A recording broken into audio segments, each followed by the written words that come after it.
Penerimaan peserta didik baru untuk tingkat sekolah dasar di Palembang berlangsung hingga 4 Juli 2019. Pada seleksi ini, peringkat usia anak menjadi kriteria prioritas untuk diterima di sekolah dasar negeri. Calon peserta didik berumur 7 tahun wajib diterima. Sementara jika kuota masih memungkinkan, sekolah diperbolehkan menerima anak usia minimal 5,6 hingga 6 tahun.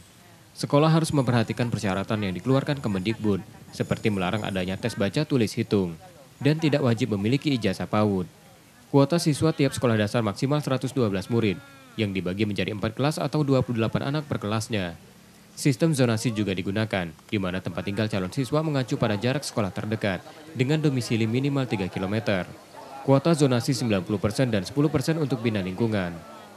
Maka dia diperbolehkan menerima anak dari 5,11 tahun sampai dengan 5,6 bulan.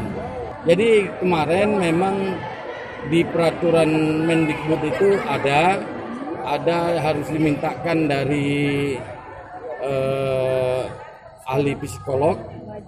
Ternyata menurut pertimbangan Kepala Dinas Pendidikan itu tidak diperlukan, cukup berdasarkan pertimbangan oleh pihak sekolah.